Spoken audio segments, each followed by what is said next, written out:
Hello everyone and welcome back into the GSMC Fantasy Sports Podcast, brought to you as always by the GSMC Sports Network.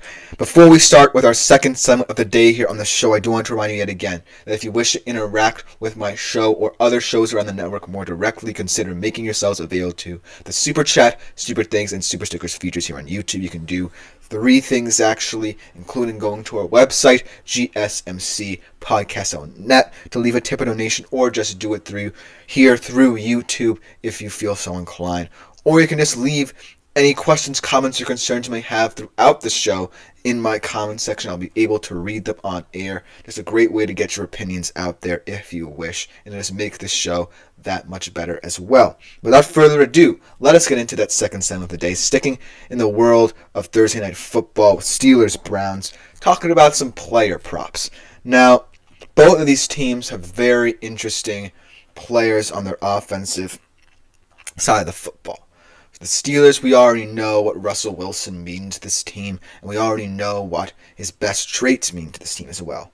Whereas on the Browns side of things, it feels a little bit more boom or bust, and actually, surprisingly, seemingly a lot more boom with Jameis Winston at the helm, so to speak. But considering the fact that this is a divisional game, I wanted to give certain players the benefit of the doubt here, because I feel like there has to be some sense of consistency with certain players here, but also I feel like I'm starting to understand different narratives for both of these offenses. For example, I feel comfortable with Russell Wilson and Jameis Winston's prop bets I've selected for them, just because I know what kinds of players they are and what their best traits are as well.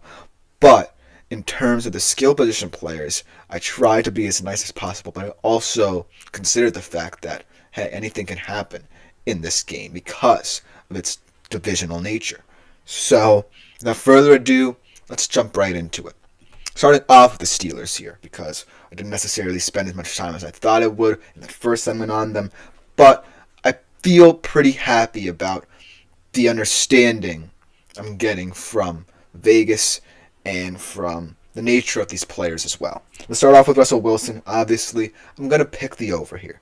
And actually, it's not a high yardage total that Vegas gave him, only 208.5 pass yards, but I do understand why, because Russ is one of those players who isn't necessarily going to do anything fancy if it isn't there for him, but I feel like in this divisional game, he's going to want to prove that the offense can be more than just complimentary. He wants to prove that this offense can be explosive, and I feel like they're going to dial up a lot of plays there with Arthur Smith that take that deep shot to George Pickens, who we're going to talk about a little bit later.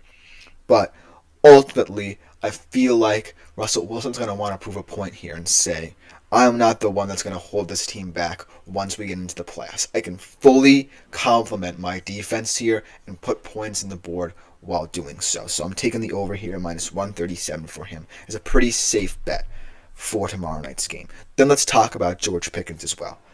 It seems pretty easy to assume that he's going to hit the over as well. And that's what I'm taking here. 66.5 receiving yards. I don't necessarily know why. Maybe it's because of the divisional game.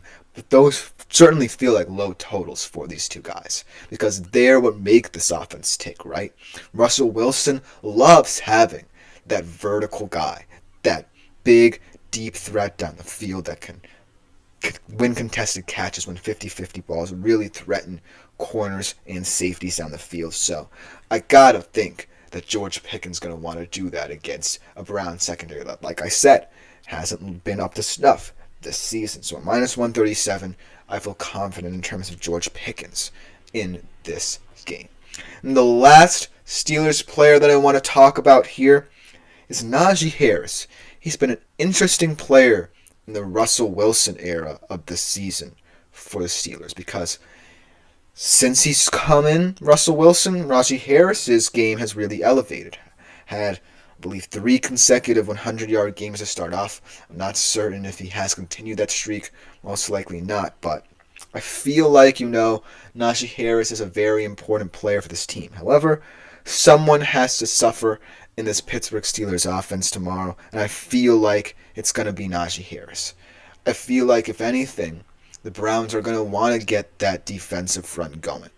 And they're not scrubs along the defensive front, so look for the Browns' run defense to actually shore up in this one and stop a lot of what the Steelers want to do with Najee Harris, which is get him out in space. I feel like that Browns front's going to create some havoc, and so considering the fact that, Russ is going to want to wait this one out and try and get Najee Harris going, I feel like he's going to get a lot of touches, but they're not going to mean much early on in the game. Maybe down the stretch he can get going a little bit more, but I feel like for tomorrow night's game, he's not going to be the focal point of their offensive game plan. So that's why I feel like perhaps taking the under with Najee Harris would be the safest bet for him for tomorrow night. And it's 137.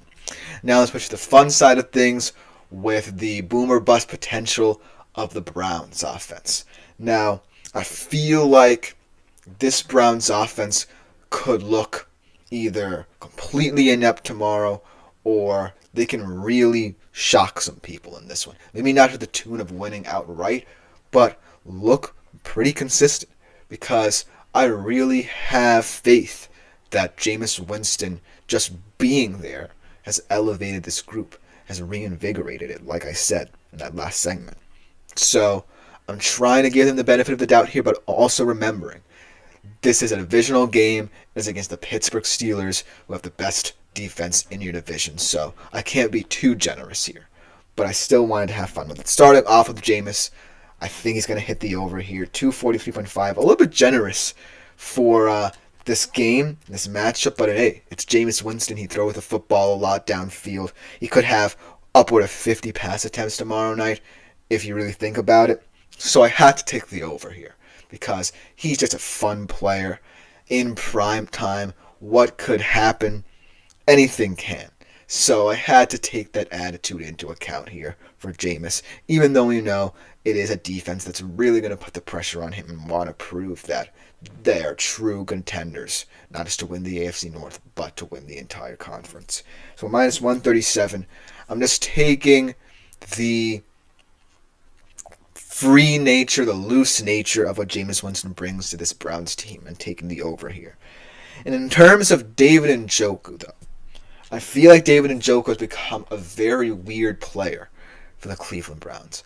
Because when I remember last year when Joe Flacco came in, he perhaps had his best stretch of games when Flacco came in to the end of their season in the playoffs that he ever had in his career. And I feel like this year, they have never really gotten back to trying to make him more involved in this offense. But I really think he is a true star in the National Football League. However, I'm not sure the Browns think so. Because what's frustrating about him is because everyone knows that he can be an elite player in the system. They just don't necessarily go to him as often. I don't know why, but even when Deshaun goes down and you think that David Njoku is going to get more touches just because Kevin Stefanski can work with this quarterback and get him in play action much like he did in the Baker era and try and get Njoku open more as a result.